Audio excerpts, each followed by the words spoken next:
অতিরিক্ত শাসন নয়, বরং সন্তানের বন্ধু হতে হবে। কিন্তু কিভাবে? আসসালামু আলাইকুম, আমি সাদিয়া জামাল সানজিদা। আমি একজন মা, সেই সাথে পজিটিভ প্যারেন্টিং কোচ হিসেবে কাজ করছি। শুরুতেই আমরা যে বিষয়টি নিয়ে বলছিলাম, সন্তানের বন্ধু হতে হবে। কিভাবে সন্তানের বন্ধু হতে হবে এ বিষয়টিতে যাবার আগে আমাদের জানা প্রয়োজন, কেন সন্তানের বন্ধু হতে হবে। পরিপূর্ণ মানসিক বিকাশের জন্য সন্তানের বন্ধু হতে হবে। ছোট পরিবারের একঘেয়ে জীবন থেকে আনন্দপূর্ণ পারিবারিক পরিবেশ সৃষ্টির জন্য, শারীরিক এবং মানসিক পরিপূর্ণ সুস্থতার জন্য সন্তানের বন্ধু হতে হবে। জেনারেশন গ্যাপ দূর করে সুন্দর সম্পর্ক তৈরির জন্য সন্তানের বন্ধু প্রয়োজন। মূলত সন্তানকে আত্মবিশ্বাসী, সদাচারী, কর্মমুখী মানুষ হিসেবে গড়ে তোলার জন্য সন্তানের বন্ধুত্ব প্রয়োজন। বন্ধু কে? বন্ধু আসলে যে মানুষটির সঙ্গ আমাদেরকে আনন্দ দেয়, যার সাথে আমাদের চেতনার মিল থাকে, ভালো কাজে অনুপ্রেরণা যোগায়, আবার প্রয়োজনে সমবেদনা জানায়, আসলে যে আমাকে সবচাইতে ভালোভাবে ফিল করে, সেই তো আমার বন্ধু। এখন এই বিষয়টি নিয়ে আমরা আমাদের বিভিন্ন বয়সী ছেলে মেয়েদের সঙ্গে কথা বলেছিলাম। তারা তাদের মতামত জানিয়েছে আমাদেরকে। 3 থেকে 5 বছর বয়সী ছেলেমেয়েরা মনে করে বন্ধুর সাথে আমি খেলা করি, এটাকে তারা বন্ধুত্ব মনে করে। 6 থেকে 10 বছর বয়সীরা মনে করে বন্ধুকে দেখলেই আনন্দ লাগে, বন্ধুর সাথে সব কিছু শেয়ার করতে ভালো লাগে। 11 থেকে 15 বছর বয়সী বেশিরভাগ শিশু সন্তানেরাই বলেছেন সবচেয়ে ভালোভাবে আমাকে যে বুঝতে পারে সেই আমার বন্ধু, আমার খুশিতে আনন্দ করে আর কষ্টে পাশে থাকে, সহযোগিতা করে সবসময় আমাকে। 16 থেকে 18 বছর বয়সীরা মনে করে বন্ধুর সাথে সব কিছু শেয়ার করতে ভালো লাগে, আনন্দের কথা বন্ধুকে আগে জানাতে ভালো লাগে, কষ্টের কথা বলে স্বস্তি পাওয়া যায়, বন্ধুর সাথে সময় কাটাতে ভালো লাগে। আমরা তো জানলাম, আমাদের সন্তানদের কথাগুলো আমরা জানলাম যে আসলে কাদেরকে তারা বন্ধু মনে করে। এখন আমরা যদি একটু নিজেদেরকে মিলিয়ে নেই, আমার বাসায় যে সন্তানটি আছে, আমার যে সন্তান, আমি কি তার বন্ধু হতে পেরেছি? সে কি আমাকে পছন্দ করে? বন্ধু হবার পথে বাবা মায়ের কিছু সাধারণ ভুল নিয়ে এখন আমরা বলবো।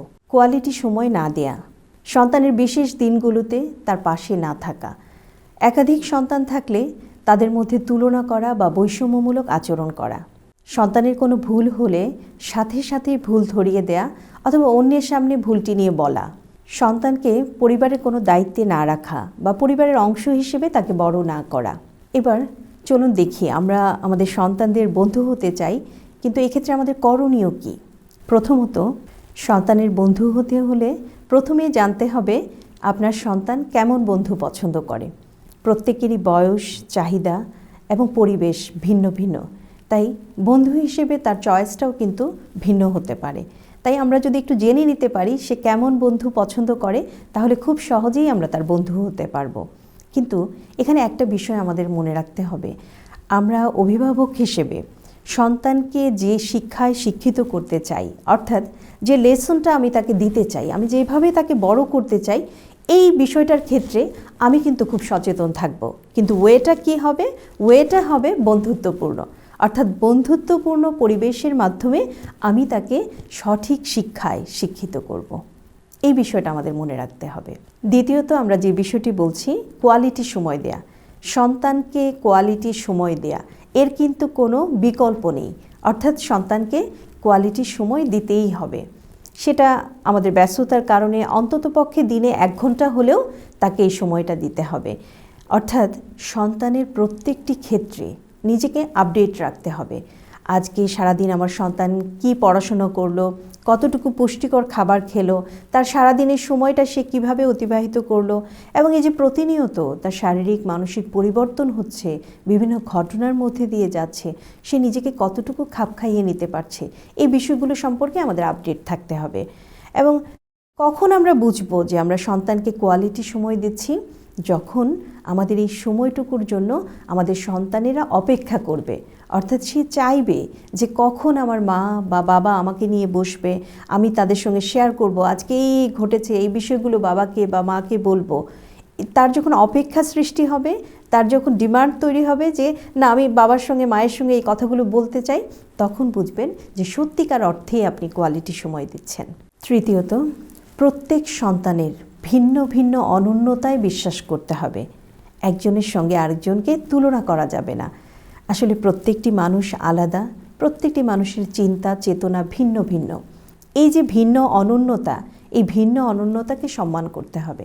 ধরুন আপনার পরিবারে যে ছোট সন্তানটি হয়তো খুব গুছিয়ে সুন্দরভাবে কথা বলতে পারে, কিন্তু সেই তুলনায় বড় সন্তানটি ঠিক সেভাবে গুছিয়ে কথা বলতে পারে না, কিন্তু তার অন্য আরও অনেক গুণ আছে যেটা আপনার খুব ভালো লাগে। তখন আমরা যেটা করতে পারি তাকে অ্যাপ্রিসিয়েট করতে পারি, উৎসাহিত করতে পারি যে আচ্ছা তুমি এই কাজটি তো খুব ভালো পারো, খুব চমৎকার হয়, তাকে উৎসাহিত করা। আবার তাকে একটু মনে করিয়ে দেয়া যে বাবা একটু যদি গুছিয়ে এই কথাটা যদি এভাবে না বলে তুমি যদি এভাবে বলতে তাহলে আরও সুন্দর লাগতো, আরও ভালো লাগতো, শুনতে খুব ভালো লাগতো। অর্থাৎ সরাসরি তাকে কোনো কিছুতে নিরুৎসাহিত না করে একটু উৎসাহ দেওয়া এবং তার যে গুণগুলো আছে, আলাদা যে গুণ আছে প্রত্যেকেরই ভিন্ন ভিন্ন গুণ, সেই গুণটা যেন বিকশিত হতে পারে সেই জন্য উৎসাহ দেওয়া। সবসময় মনে রাখতে হবে প্রত্যেকটি সন্তান কিন্তু একই রকম হবে না, এক একজন এক এক রকম হবে, এক এক রকমভাবে তারা বেড়ে উঠবে এবং তাদের গুণগুলোকে এক এক রকমভাবে বিকশিত করবে। এই বিষয়টি কিন্তু আমাদের মনে রাখতে হবে। আসলে সন্তানদের মধ্যে যে দ্বন্দ্ব তৈরি হয় এটা কিন্তু অনেক সময় আমরা বাবা মায়েরাই সৃষ্টি করে ফেলি। এই যে যখন আমরা তুলনা করতে থাকি তখন কিন্তু এক ধরনের দ্বন্দ্ব তাদের মধ্যে অজান্তেই তৈরি হয়ে যায়। সুতরাং এই বিষয়টি থেকে আমাদের সচেতন থাকতে হবে। চতুর্থত যে বিষয়টি, সন্তানের কোনো ভুলকে অপরাধ মনে না করে ভুলটি শুধরে দিতে হবে, কিন্তু তাকে উদ্বুদ্ধ করতে হবে একই ভুল যেন সে বারবার না করে। আসলে আমরা বাবা মায়েরা অনেক সময় ধৈর্যের সীমাটাকে অতিক্রম করে ফেলি, আমরা ঠিক সেভাবে ধৈর্যশীল থাকতে পারি না, আর এই কারণেই সন্তানদের সঙ্গে আমাদের একটা গ্যাপ তৈরি হয়ে যায়, একটা দূরত্ব তৈরি হয়ে যায়। কিন্তু আমরা তো বাবা মা, আমরা সবসময় সন্তানের কল্যাণ কামনা করি, মঙ্গল চাই। সেই জন্য কোনো গ্যাপ তৈরি হয়ে গেলেও এই গ্যাপটা পূরণ করার দায়িত্বটা কিন্তু আমরা বাবা মা হিসেবে আমাদেরকেই নিতে হবে, আমাদেরকেই তাদের সঙ্গে কথা শুরু করতে হবে, বলতে হবে। এবং যে কোনো শাসন করার ক্ষেত্রে একটা বিষয় মনে রাখতে হবে, এখন যেহেতু আমরা একক পরিবারে বড় হচ্ছি, সন্তান কিন্তু বাবা মা ছাড়া ঠিক তেমনভাবে অন্য কারো কাছে মমতাটা পাচ্ছে না।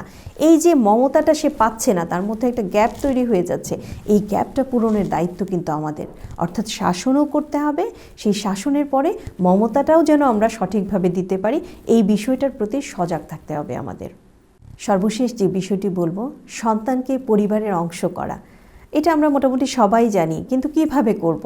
পরিবারের যে কাজগুলো সন্তানকে নিয়ে করা যায়, অর্থাৎ তার বয়স অনুযায়ী তাকে সাথে নিয়ে যে কাজগুলো করা যায় আমরা তাকে সাথে নিয়ে করব। তাকে পরিবারের কোনো একটি দায়িত্বে রাখবো। আসলে যখন সে কোনো দায়িত্বে থাকবে, কোনো কাজ তার দ্বারা হবে, তখন সে ভাববে যে না, আমিও পরিবারের একটি গুরুত্বপূর্ণ অংশ, আমারও গুরুত্বপূর্ণ ভূমিকা আছে পরিবারে। একটা দায়িত্ববোধ, একটা ভালো লাগা তার মধ্যে কাজ করবে। আর আসলে এই যে আমরা ভার্চুয়াল জগৎ থেকে সন্তানদেরকে একটু আলাদা করতে চাই যে সে তার সময়টাকে সুন্দরভাবে কাটাক, এটার একটা সুন্দর কৌশল হলো পরিবারে তাকে দায়িত্বশীল হিসেবে গড়ে তোলা। অর্থাৎ পরিবারের কোনো না কোনো দায়িত্বে তাকে রাখা, তার সময়টা কিন্তু সুন্দরভাবে কাটবে, এটা নিয়ে সে চিন্তা করবে আরও কীভাবে সুন্দরভাবে করা যায়। অর্থাৎ কাজ দিতে হবে, কোনো একটা কাজে তাকে ব্যস্ত রাখতে হবে। তাহলেই আমরা সন্তানের সঙ্গে অনেকটা সময় অতিবাহিত করা, অনেক কিছু শেয়ার করার সুযোগ পাবো এবং তার সঙ্গে আমাদের সম্পর্কটা খুব সুন্দর স্বাভাবিক হবে। মূলত সন্তানকে কন্ট্রোল বা নিয়ন্ত্রণ করতে চাওয়াটা ভুল। সন্তানকে বুঝতে হবে, সন্তানকে বোঝাতে হবে, আর তাহলেই সন্তানের সাথে সুন্দর বন্ধুত্বপূর্ণ সম্পর্ক গড়ে তোলা সম্ভব। আজ এ পর্যন্তই। আগামী পর্বে যে কোনো একটি নতুন বিষয় নিয়ে আবারও কথা হবে। আজকে আমরা যে বিষয়টি নিয়ে বললাম, অথবা প্যারেন্টিং বিষয়ে যে কোনো প্রশ্ন বা জিজ্ঞাসার জন্য ডেসক্রিপশন বক্সে ফোন নম্বর দেওয়া থাকবে, আপনারা যোগাযোগ করতে পারবেন। সবাই ভালো থাকুন, নিয়মিত মেডিটেশন করুন, পরিবারকে সময় দিন। সবার পরিবার হোক আলোকিত পরিবার। আসসালামু আলাইকুম।